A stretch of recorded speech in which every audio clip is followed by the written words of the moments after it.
김희수 헌재소장 인준안 부결로 청와대와 여당 큰 충격에 빠져 있죠. 하지만 앞서 설명드린 대로 또 하나의 큰 산이 남아 있습니다. 바로 김명수 대법원장 후보자. 대법원장 역시 국회 인준을 받아야 됩니다. 그래서 지금 야당에서는 무슨 수를 써서라도 김명수 부결시켜야 된다. 이런 얘기까지 돌고 있다고 합니다. 예. 여당의 보관은 뭔지 김명수 후보자 국회 인사청문특위의 여당 측 간사세요. 민주당의 전해철 최고위원 연결을 해보죠. 전해철 최고위원님 안녕하세요. 예, 안녕하십니까. 김명수 후보자 어제 그 인사청문회 분위기로 봤을 때는 어떻게 되겠습니까? 예, 물론 이제 오늘 하루 더 남아 있습니다. 예. 그렇기 때문에 이제 최종 이렇게 결론을 말씀드리기는 어렵습니다만은 어제 청문회 결과만 보기에는 후보자가 대법원장으로 되기에 자격이 충분하다. 그러니까 소신이라든지 철학 또 법관으로서의 그동안 생활 내지 쭉 해왔던 과정을 보면 예. 대법원장 후보로서 충분하다. 이제 자격을 갖추고 있다 이렇게 생각을 합니다. 그건 이제 여당의 판단이시고. 그리고 예. 근데 야당의 경우에는 이제 이념적 편향성이 있다. 이제 이렇게 이야기를 하면서 예. 적절하지 않은 인사 아니냐라고 이제 문제제기를 했는데 그 야당의 문제제기가 근거가 별로 없었습니다. 자, 그럼 야당의 문제제기가 뭔지를 제가 한번 대신 질문을 드려보겠습니다. 예, 야당에서는요. 진보 성향의 판사 모임인 국제인권법연구회 회장 출신이다. 이 김명수 후보자는. 게다가 전교조의 합법노조 지위 유지 판결 같은 이런 좌편향적인 판결을 내렸던 판사기 때문에 이분이 대법원장으로 가는 것은 부적절하다. 이렇게 얘기하는데요. 예, 일단 그 국제인권법 밖에는요. 예. 그러니까 실제 국제인권법을 연구 분야로 하는 대법원에서 공식 설립 허가를 낸 대법원 산하연구회입니다. 그리고 이제 그 구성원도 보면 약 474분의 법관이 구성원이 되어 있거든요. 그래서 현재 법관 수가 3,000명이라 그러면 약 법관 중에 6분의 1 정도가 이렇게 구성에 가입이 되어 있어서 이게 어느 소수만을 위한 또는 편향됐다 이렇게 보기는 굉장히 어렵고요. 실제로 활동 내용을 보면 1년에 한 5번 이상 정기 세미나를 하거든요. 그리고 이제 한 번 정도 공동 학술대회를 하는데 그 학술대회 했던 주제를 보니까 예를 들면 인권의 국제적 보호제도, 국내 법원에 의한 국제 노동기준 허용, 장애인 인권, 주거 인권과 건물 명도 및 철거 재판 실무 등등이거든요. 그러니까 어떤 이념적 편향성을 보기에는 그 실제 활동 내용이라든지 또 그 구성원들을 봤을 때 전혀 맞지 않아서 저희들이 어제 이야기했던 것은 만약에 이념적 편향성이 있다고 그러면 다른 근거를 좀 대봐라라고 이야기를 했는데 이제 그런 근거는 전혀 찾을 수 없습니다. 우리법연구회의 소속이었다든지 또 좌편향적인 판결을 주로 냈다. 이런 부분은 어떻게 생각하세요? 우리법연구회 같은 경우에는 약 12, 13년 전에 탈퇴했습니다. 그러니까 이후의 활동에 대해서는 전혀 모르는 거고요. 이제 좌편향 판결로 유일하게 이야기하고 있는 게 전교조 관련 판결인데 이 판결은 최종 심도 아니고요. 그러니까 전교조 법원노조 통보에 대해서 효력 정지 신청을 인정해 준 겁니다. 다시 말씀드리면 최종적으로 이게 법원노조로 인정이 되냐 안 되냐는 게 아니라 그런 걸 잘 심리하기 위해서 충분한 기간을 갖자는 의미에서 효력 정지 신청을 잠정적으로 받아준 거에 불과하거든요. 이념 논란, 일종의 색깔론 씌우기다, 더디피기다 이렇게 생각하시는 거예요. 그렇습니다. 일단은 저희들은 이제 자꾸 말씀드리는 게 만약에 어떤 편향성을 보인다면 근거를 대고 해야지 500여 분의 판사분들이 참여하는 그 회원의 그 연구에 가입했다는 것만으로 이념적 편향성을 이야기하는 건 맞지 않다 생각하고요. 오히려 소수자 약자를 위한 판결이 많이 있습니다. 그러니까 환경미화원의 업무상 재해를 인정한 거라든지 또 그 참전 용사에게 국가유공자 자격을 인정하는 거라든지 이런 소수자 약자를 위한 판결이 오히려 많아서 저희들로서는 대법원장 후보로서 충분한 자격을 가지고 있다라고 생각합니다. 경륜이 짧다는 부분도 지적이 되더라고요. 이게 뭐냐면 이제 법원 행정 경험은 김명수 후보자가 춘천지방법원장 재직한 게 전부인데 이분이 대법원장으로 들어가면 마치 초보운전자가 대법원 운영하는 거나 마찬가지다. 이런 얘기도 어제 나왔고 춘천경찰서장이 경찰 총수가 되는 거나 마찬가지다. 이건 장제원 의원 이런 말씀도 하시더라고요.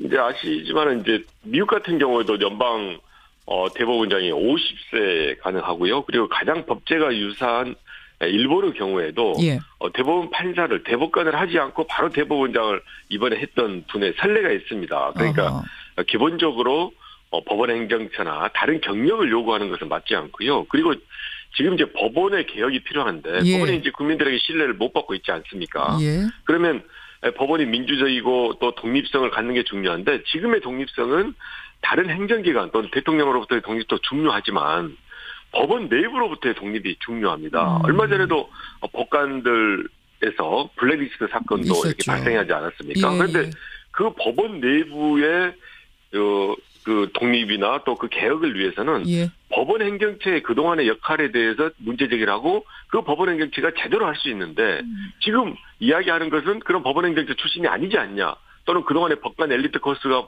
밟아왔던 것을 거치지 않지 않았냐라고 이야기하는 것은 예. 법원 개혁을 원하는 많은 국민들의 바람과는 좀 동떨어져 있다. 오히려 그 엘리트 라인을 쭉 걸어온 사람이 아닌 사람이 그렇습니다. 개혁에 지금 더 적합한 타이밍 아니냐 이런 말씀이에요. 그리고 가장 법관이 중요한 거는 법관은 판결로 이야기를 하는 거거든요. 예, 예. 그 김명수 후보자 같은 경우에는 30여 년간 굉장히 소신을 지키는 판결을 계속 해왔는데 알겠습니다. 그런 부분에 대해서 굉장히 부족하다. 그럼 말씀 지금 들어보니까 뭐 여당에서는 100% 만족한다. 이분은 돼야 된다. 이렇게 의견을 잡으신 것 같아요. 근데 문제는 예. 야당의 입장입니다. 야당에서는 역시 이거 표결에 붙여야 되는 거잖아요. 김희수 후보자처럼. 예. 예. 자유한국당은 반대 입장 분명히 했고요. 바른정당도 반대쪽에 선 것 같고 결국은 또 국민의당이 캐스팅 보트를 쥐게 될 텐데 어제 이 시간 출연한 박지원 국민의당 의원은 협치를 안 하고 이 정부가 계속 밀어붙이는 자세를 유지한다면 김명수 후보자도 어렵다 이런 말씀을 하셨거든요. 예. 어떻게 생각하세요? 일단 협치를 해야 된다고 생각을 합니다. 그런데 문제는 이제 협치는 입법이라든지 정책에 대해서는 정책연대라든지 입법연대를 해서 모든 것을 다 이루는 것이 아니라 늘 절충안과 중간에 타협점을 찾아야 된다고 생각을 하는데 예. 다만 인사의 문제에 있어서 협치라는 것은 사실 하기가 굉장히 어렵습니다. 오히려 이 인사에 대해서 그런 김희수 후보자가 적절하냐 또는 김명수 후보자가 적절하냐 이렇게 판단을 해야지 예. 인사에 대해서 서로 이거는 양보하고 저거는 갖고 이거는 좀 맞지 않고요. 어제 박지원 의원이 이제 무슨 얘기를 했냐면요. 예. 맞는 말씀인데 김희수 후보자, 김명수 후보자 따로 놓는 게 맞는데 김희수 후보자 같은 경우에는 굉장히 적절한 분이었다. 심지어 박지원 의원 본인이 추천한 사람이었다. 그런데 그렇습니다. 류영진 식약처장이나 박성진 중소기업벤처부 장관 후보자나 이런 사람들이 야당이 안 된다고 하는데도 이런 사람을 밀어붙이다 보니 김희수 후보자가 희생이 된 거다. 이런 말씀하시더라고요. 그게 이제 제가 말씀드린 대로 적절하지 않다는 게 인사 문제를 이와 같이 하나를 얻고 하나를 주고 이렇게 협상을 하는 게 맞지 않고요. 저희들이 이야기했던 것은 예. 박성진 후보자 같은 경우도 어제 이제 청문회를 마치지 않았습니까? 예. 마친 이후에 국민적 여론을 듣고 판단을 해야 된다. 그게 과연 적절한지 아닌지 해야 된다고 이야기를 했던 거고 그걸 지금 다른 인사와 연계해서 이야기를 한다 하면 그것은 저는 정말 협치에 좀 이렇게 성격이나 협치를 해야 될 바에 대해서 본질적인 거에 좀 멀어진다. 본질적인 거가 틀리다라고 이제 생각을 하고요. 특히 이제 저들로서는 좀 아쉬움이 그러니까 국민당 입장에서는 이 김희수 후보자가 적절하지 않냐. 예를 들면 소수 의견을 그동안 냈는데 그 소수 의견이 적절하지 하냐 이렇게 말씀을 하면서 찬반을 해줘야 되는 거지. 마치 국민당이 결정권을 쥐고 있다라는 존재감을 표시하는 듯한 그것 때문에 만약에 김희수 후보자에 대한 어떤 판단을 했다는 거면 그건 정말 좀 맞지 않다라고 생각합니다. 자, 근데 이제 여소야대가 현실 아닙니까? 전해철 최고위원님. 아마 누구보다 절감하고 계실 거예요. 지금 여당의 최고위원이시니까. 그렇다 보니까 뭔가 야당의 마음을 달래면서 설득을 해가면서 함께 가야 한다는 생각도 하고 계실 거예요. 지금 줄줄이 통과시켜야 되는 입법들이 얼마나 많습니까? 그래서 어떤 상징적인 조치, 설득의 카드 고민하고 계시죠? 그렇습니다. 그러니까 일단 제가 최고위원은 6월 말까지 끝내고요. 전기도당위원장. 전 최고위원이시군요. 예. 모든 게 저는 전입니다. 전 최고위원입니다. 예. 말씀드린 대로 저들은 정말 협치를 해야 되고 그것이 지금 4당 구조 하에서 저희 민주당이 해야 될 일이라고 생각을 합니다. 그래서 그 부분에 대해서는 특히 이번 이제 9월 정기국회 때 많은 개혁 입법을 해야 되는 상황에서는 협치를 해야 되고 그 협치는 기본적으로 설득의 노력도 필요하지만 저희들이 좀 중요하다고 생각하는 것을 때로는 양보도 하고 그런 절충점을 찾는 게 필요하다고 생각을 해서 그런 노력은 계속해 나갈 생각입니다. 그 노력의 하나로 어제 박지원 의원이 말한 류영진 식약처장, 박성진 중기장관 후보자 뭐 여기는 정의당도 반대하는 인사죠. 박성진 후보자 같은 경우에는 이분들을 뭐 포기라는 말이 적절한지 모르겠습니다만 야당의 뜻대로 가는 것 이것도 고려하고 계세요? 지금 이제 말씀하신 바와 같이 쟤들이 아주 오기로 밀어붙인다든지 아주 막무가내로 하지는 않고요. 실제로 자진 사퇴한 분이 적지 않게 있습니다. 그동안 후보자 중에서. 예. 그러니까 말씀드린 바와 같이 이제 본인의 생각 또는 예. 국민적 여론을 듣고 거기에 따른 어떤 거취를 결정하는 것은 지금까지 해왔고 앞으로도 하리라고 생각을 합니다만 말씀드린 대로 그걸 조건으로 해서 예. 이걸 해야만이 뭘 한다라는 것은 저는 적절하지 않다. 여전히 그건 아니다. 야당이 원하기 때문에 들어준다. 이런 카드로서는 쓸 수 없다. 그럼 그건 아니더라도 박성진 후보자는 어떻게 보십니까? 지금 기류가 여당 내 기류가. 일단 박성진 후보자에 대해서는 이제 해당 상임위에서 예. 청문회 끝나고 잘 논의하고 있는 걸로 알고 있습니다. 그래서 오늘 또 민주당의 상임위뿐만이 아니고 여야가 보고자 채택에 대해서 논의할 것으로 예정되어 있기 때문에 그 결과를 좀 지켜보는 게 좋을 것 같습니다. 김명수 후보자를 혹 잃게 되더라도 국회 표결에서 마치 김희수 후보자처럼 김성진, 류영진 이런 인사 카드, 협상의 카드는 쓰지 않을 것이다. 이렇게 정리해도 되겠습니까? 예, 그와 같이 조건으로 하는 건 맞지 않고요. 이제 말씀드린 바와 같이 저는 어제 몇 차례를 그 반복해서 말씀을 드렸는데 정말 그 청문회를 하면서 그 후보자의 문제점을 지적하고 그 예. 문제점에 대해서 서로 토론하고 거기에 대한 판단을 구하는 것은 맞지만 이미 어떤 선입견과 예단을 가지고 와서 그거에 따른 것을 관철하기 위해서 이야기하는 것은 알겠습니다. 맞지 않다고 생각을 해서 그 예. 부분에 대한 많은 협조를 부탁드립니다. 여기까지 말씀 듣겠습니다. 전해철 의원님 고맙습니다. 예, 고맙습니다. 더불어민주당 전해철 의원이었습니다. 예. 충분한 기간을 갖자는 의미에서 효력 정지 신청을 잠정적으로 받아준 거에 불과하거든요. 알겠습니다. 이념 논란, 일종의 색깔론 씌우기다, 더디피기다 이렇게 생각하시는 거예요. 그렇습니다. 그럼, 일단은 저희들은 이제 자꾸 말씀드리는 게 예. 만약에 어떤 편향성을 보인다면 근거를 대고 해야지 500여 분의 판사분들이 참여하는 그 회원의 그 연구에 가입했다는 것만으로 이념의 편향성을 이야기하는 건 맞지 않다 생각하고요. 오히려 소수자 약자를 위한 판결이 많이 있습니다. 그러니까 예. 환경미화원의 업무상 재해를 인정한 거라든지 예. 또 그 참전 용사에게 국가유공자 자격을 인정하는 거라든지 이런 소수자 약자를 위한 판결이 오히려 많아서 저들로서는 대법원장 후보로서 충분한 자격을 가지고 있다라고 생각합니다. 경륜이 짧다는 부분도 지적이 되더라고요. 이게 뭐냐면 이제 법원 행정 경험은 김명수 후보자가 춘천지 가는 것은 부적절하다 이렇게 얘기하는데요. 예, 일단 그 국제인권법 밖에는요. 예.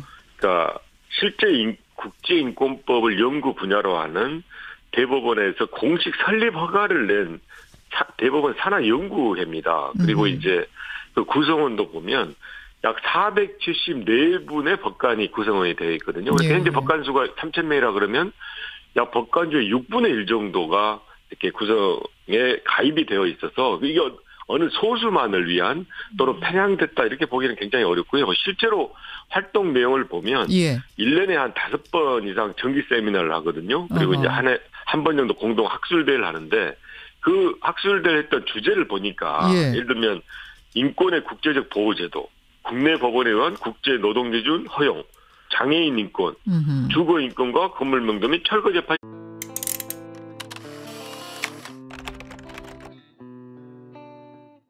예, 김희수 헌재 소장 인준안 부결로 청와대와 여당 큰 충격에 빠져 있죠. 하지만 앞서 설명드린 대로 또 하나의 큰 산이 남아 있습니다. 바로 김명수 대법원장 후보자. 대법원장 역시 국회 인준을 받아야 됩니다. 근데 지금 야당에서는 무슨 수를 써서라도 김명수 부결시켜야 된다. 이런 얘기까지 돌고 있다고 합니다. 예. 여당의 보관은 뭔지 김명수 후보자 국회 인사청문특위의 여당 측 간사세요. 민주당의 전해철 최고위원 연결을 해보죠. 전해철 최고위원님 안녕하세요. 예, 안녕하십니까. 김명수 후보자 어제 그 인사청문회 분위기로 봤을 때는 어떻게 되겠습니까? 예, 물론 이제 오늘 하루 더 남아 있습니다. 예. 그렇기 때문에 이제 최종 이렇게 결론 말씀드리기는 어렵습니다만은 실무 등등이거든요. 그러니까 어떤 이념적 편향성을 보기에는 그 실제 활동 내용이라든지 또 그 구성원들을 봤을 때 전혀 맞지 않아서 제가 어제 이야기했던 것은 만약에 이념적 편향성이 있다고 그러면 다른 근거를 좀 대봐라라고 이야기를 했는데 이제 그런 근거는 전혀 찾을 뭐 수 우리법연구회의 소속이었다든지 또 좌편향적인 판결을 주로냈다. 뭐 이런 부분은 어떻게 생각하세요? 우리법연구회 같은 경우에는 약 12, 13년 전에 탈퇴했습니다. 그러니까 이후의 활동에 대해서는 전혀 모르는 거고요. 이제 좌편향 판결로 유일하게 이야기하고 있는 게 정교조 관련 판결인데 예, 이 판결은 최종심도 아니고요. 그러니까 정교조 법원노조 통보에 대해서 효력 정지 신청을 인정해 준 겁니다. 다시 말씀드리면 최종적으로 이게 법원노조로 인정이 되냐 안 되냐는 게 아니라 그런 걸 잘 심리하기 위해서 이제 청문회 결과만 보기에는 후보자가 대법원장으로 되기에 자격이 충분하다. 그러니까 소신이라든지 철학도 법관으로서의 그동안 생활 내지 쭉 해왔던 과정을 보면 예. 대법원장 후보로서 충분하다. 이제 자격을 갖추고 있다 이렇게 생각을 합니다. 그건 이제 여당의 판단이시고. 그리고 예. 근데 야당의 경우에는 이제 이념적 편향성이 있다. 이제 이렇게 이야기를 하면서 예. 적절하지 않은 인사 아니냐라고 이제 문제 제기를 했는데 그 야당의 문제 제기가 근거가 별로 없었습니다. 자, 그럼 야당의 문제 제기가 뭔지를 제가 한번 대신 질문을 드려보겠습니다. 예, 야당에서는요. 진보 성향의 판사 모임인 국제인권법연구회 회장 출신이다. 이 김명수 후보자는. 게다가 전교조의 합법노조 지위 유지 판결 같은 이런 좌편향적인 판결을 내렸던 판사기 때문에 이분이 대법원장으로